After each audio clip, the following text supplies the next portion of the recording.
Sir ದೊಡ್ಡ ಮನೆ ದೊಡ್ಡ ಮಾತುಗಳು ಅಲ್ಲಿ ಬೈ ಬರ್ತಾ ಬಂದ್ಬಿಟ್ಟಿರುತ್ತೆ ನಿಮಗೆ. ಇದೆಲ್ಲ ತುಂಬಾ ಚೆನ್ನಾಗಿ ಹೇಳಿದ್ರೆ.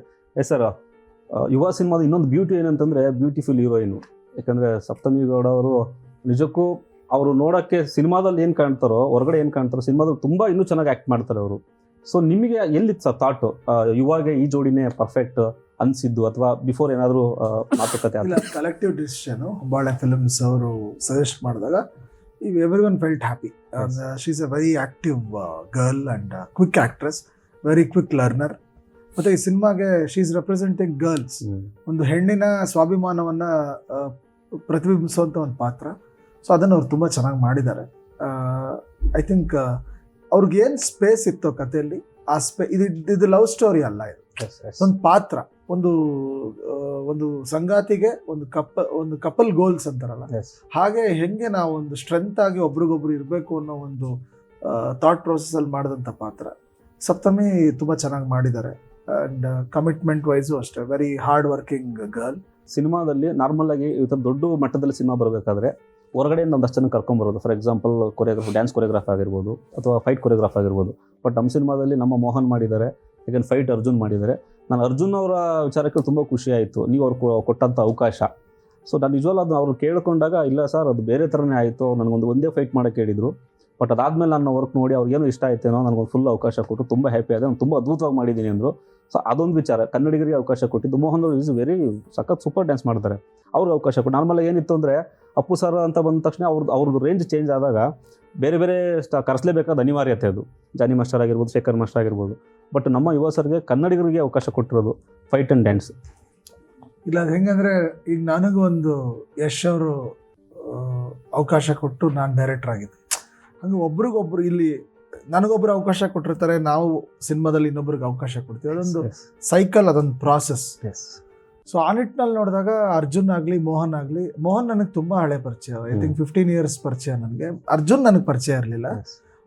ನಮ್ಮ ಕ್ಯಾಮ್ರಾಮನ್ ಶ್ರೀಶಾನೇ ಕರ್ಕೊಂಬಂದಿದ್ದು ಅರ್ಜುನ್ನ. ಅವರು ರೈಡರ್ ಪಿಕ್ಚರಲ್ಲಿ ಮಾಡಿದರು ನಿಖಿಲ್ ಅವ್ರದ್ದು, ಅದರಿಂದ ನನಗೆ ಪರಿಚಯ ಆದರು. ಶ್ರೀಶಾ ಕರ್ಕೊಂಬಂದಿದ್ದರಿಂದ ನನಗೆ ಅರ್ಜುನ್ ಪರಿಚಯ ಆಯಿತು. ಒಂದು ಫೈಟ್ ಮಾಡಿ ಅಂತ ಹೇಳಿದ್ವಿ.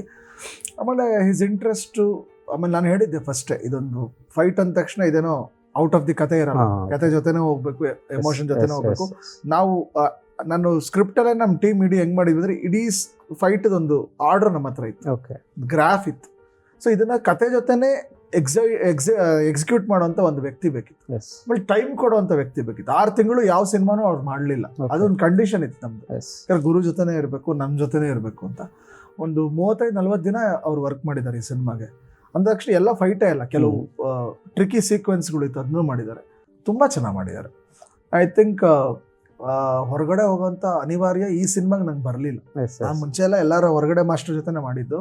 ಬಟ್ ಈ ಸಿನಿಮಾದಲ್ಲಿ ಇವ್ರುಗಳೂ ಅಷ್ಟೇ ಯಾರಿಗೂ ಕಮ್ಮಿ ಇಲ್ಲ ಅನ್ನಂಗೆ ಮಾಡಿದ್ದಾರೆ. ಮೋಹನ್ ಆಗಲಿ, ನಮ್ಮ ಅರ್ಜುನ್ ಆಗಲಿ, ನಮ್ಮ ಕ್ಯಾಮ್ರಾಮನ್ ಶ್ರೀಶಾ ಸ್ಪೆಷಲ್ ಮೆನ್ಷನ್. ನಾನು ಸ್ಕ್ರಿಪ್ಟ್ ಶುರು ಮಾಡಿದಾಗಿಂದ ನನ್ನ ಜೊತೆ ಇದ್ದಾರೆ. ಇದರಲ್ಲಿ ಅವ್ರು ಕೊಟ್ಟಿರೋ visuals, he'll go to another level, ಬೇರೆ ಲೆವೆಲ್ ಟೆಕ್ನಿಷಿಯನ್. ಆತಂಗೆ ಒಂದು ಕರೆಕ್ಟ್ ಸಿನಿಮಾ ಸಿಕ್ಕಿರಲಿಲ್ಲ. ರಾಘವೇಂದ್ರ ಶೋರ್ಸಲ್ಲೂ ತುಂಬ ಚೆನ್ನಾಗಿ ಮಾಡಿದರು, ಲಿಮಿಟೆಡ್ ರಿಸೋರ್ಸಲ್ಲಿ. ಇದರಲ್ಲೂ ಅದ್ಭುತವಾಗಿ ಔಟ್ ಆಫ್ ದಿ ಬಾಕ್ಸ್ ಮಾಡಿದ್ದಾರೆ. ನಮ್ಮ colourist Ashiq, one of the busiest colourist in the industry, editor ಆಗಿ ಕೂಡ ಅವರು ಇದೇ ಸಿನಿಮಾ ಮಾಡಿದ್ದಾರೆ. ಮತ್ತು ನಮ್ಮ ಆರ್ಟ್ ಡೈರೆಕ್ಟರ್ ವಿಶ್ವಾಸ್. ನೀವು ಈ ಸಿನಿಮಾದಲ್ಲಿ ನೋಡಿದ್ಮೇಲೆ ಎಷ್ಟೋ ಸೆಟ್ಟ ಅಂತ ಕೇಳ್ತೀರಾ, ಸೆಟ್ಟ ಅನ್ಸೋದೇ ಇಲ್ಲ, ಹಂಗೆ ಮಾಡಿದ್ದಾರೆ. ಸೊ ಆ ಥರ ಪ್ರತಿಭೆಗಳೆಲ್ಲ ಸೇರಿದ್ದಾರೆ. ಆಮೇಲೆ ನನ್ನ ಡೈರೆಕ್ಷನ್ ಡಿಪಾರ್ಟ್ಮೆಂಟು ಅವರೆಲ್ಲ ಜೊತೆ 10 ವರ್ಷದಿಂದ ಇರೋರು, ನಾವೆಲ್ಲ ಒಂದು ಕುಟುಂಬ. ಸೊ ಇಷ್ಟು ಜನ ಟೆಕ್ನಿಷಿಯನ್ಸ್ಗಳು ಸೇರಿ ಅದ್ರ ಜೊತೆ ಇವ್ರನ್ನೆಲ್ಲ ಪೋಷಿಸಿ ಒಂದು ನೆರಳಾಗಿ ಬಂದಿರೋ ಒಂದು ಹೊಂಬಾಳೆ ವಿಜಯ್ ಸರ್. ಅವ್ರನ್ನ ನಾವು ಯಾವತ್ತೂ ಮರೆಯೋಂಗಿಲ್ಲ. ಆ ಥರ ಒಬ್ಬ ಪ್ರೊಡ್ಯೂಸರ್ ಇದ್ದರೆ ಎಂಥ ಸಿನಿಮಾ ಬೇಕಾದ್ರೆ ಮಾಡ್ಬೋದು, ಎಂಥವ್ರ ಜೊತೆ ಸಿನಿಮಾ ಬೇಕಾದ್ರೆ ಮಾಡ್ಬೋದು, ಅಂಥ ಮನುಷ್ಯ. ಸೊ ಆ ಮನುಷ್ಯನಿಗೆ ಇನ್ನೂ ದೊಡ್ಡ ದೊಡ್ಡ ಸಕ್ಸಸ್ಗಳು ಅವ್ರ ಪಾಲಾಗಲಿ, ಆ ಲಿಸ್ಟಲ್ಲಿ ಯುವಾನು ಹೋಗಲಿ ಅಂತ ನಾನು ಬಯಸ್ತೇನೆ. ಸರ್ ಹೇಳಿದ ಇಷ್ಟು ಜನ ಎಲ್ರು ಕನ್ನಡದವರೇ. ಹಾಡ್ದವರು ನೋಡಿ, ಹಾಡ್ದವರು ನಕಾಶ್ ಅಜೀಜ್ ಒಬ್ಬನೇ ಶಿವ ಹಾಡ್ದವರು, ಈಸ್ ಫ್ರಮ್ ಕಾರ್ಕಳ, ಬ್ಯಾರಿ ಅವರು. Super super. ಆಮೇಲೆ ನಮ್ಮ ಕವಿತೆ ಹಾಡಿ ಸಂಜಿತ್ ಹೆಗಡೆ, ಇದು ವಿಜಯ್ ಪ್ರಕಾಶ್ ಅಪ್ಪುಗೆ. ಇನ್ನೊಂದು ಹಾಡು ಬರುತ್ತೆ, ಅದು ವ್ಯಾಸರಾಜ್ ಸೋಸ್ಲೆ ಹಾಡಿದ್ದಾರೆ. ಅದೊಂಥರ ಡೆತ್ ಮೆಟಲ್ ರಾಕ್ ಸಾಂಗ್, ಅದು ಒಂದು ವೆರಿ ಮೋಟಿವೇಶನಲ್ ಸಾಂಗ್. ಇನ್ನೊಂದು ಅದ್ಭುತ ಮೆಲೋಡಿ ಹಾಡಿದ್ದಾರೆ, ಅದು ನಮ್ಮ ಸಿದ್ಧಾರ್ಥ್ ಬೆಳ್ಮಣ್ಣು ಹಾಡಿದ್ದಾರೆ. ಸೊ ಕನ್ನಡಿಗರು ಸಿಂಗರ್ಸು ಅವರೇ. ನಮ್ಮ ರೈಟರ್ ಪ್ರಮೋದ್ ಮರವಂತೆ, ಎಸ್ ಸಿಂಗಾರ ಸಿರೆ ಬರ್ದವರು, ಎಸ್ ಅವರು 2 ಹಾಡು ಬರ್ದಿದ್ದಾರೆ. ಅದು ಕವಿತೆ ಅವರೇ, ಇನ್ನೊಂದು ಹಾಡು ಬಾನದಾರಿ ಅಂತ ಒಂದು ಹಾಡಿದೆ, 2 ಅವ್ರು ಬರ್ದಿದ್ದಾರೆ, ತುಂಬಾ ಚೆನ್ನಾಗಿ ಬರ್ದಿದ್ದಾರೆ. ಸೊ ನಾವೆಲ್ಲರೂ ಒಂದು ಕನ್ನಡ ಮನಗಳು ಸೇರಿದಾಗ ಏನಕ್ಕೆ ನಾನು ಕನ್ನಡಿಗರನ್ನೇ ಪಿಕ್ ಮಾಡಿದೆ ಅಂದ್ರೆ ಅಣ್ಣವರ ಕುಟುಂಬದ ವ್ಯಾಲ್ಯೂ, ಗುರು ವ್ಯಾಲ್ಯೂ, ಆ ರೆಸ್ಪಾನ್ಸಿಬಿಲಿಟಿ ಫೀಲ್ ಆಗ್ಬೇಕಂದ್ರೆ ಎಕ್ಸಾಕ್ಟ್ ನಮ್ಮವರೇ ಆಗಿರ್ಬೇಕು. ನಮ್ಮವ್ರಿಗೆ ಅಷ್ಟು ಈಗ ನಮ್ಮವ್ರಿಗೆ, ಈಗ ನೀವು ನಮ್ಮವ್ರು, ಅದಕ್ಕೆ ನೀವು ನಮ್ಮವ್ರು ಅನಿಸ್ತೀರ, ನಾವು ನಮ್ಮವ್ರು ಅನಿಸ್ತೀವಿ. ಸೊ ನಮ್ಮೂರವರು ನಮ್ಮವರೇ ಮಾಡಿದಾಗ ಆ ಗುರುನ ಚೆನ್ನಾಗಿ ಕೇರ್ ತಗೋತಾರೆ ಅಂತ ಒಂದು ಥಾಟ್ ಅಲ್ಲಿ ಹೋಗಿದ್ದು, ಅದೆಲ್ಲವೂ ವರ್ಕ್ ಆಗುತ್ತೆ.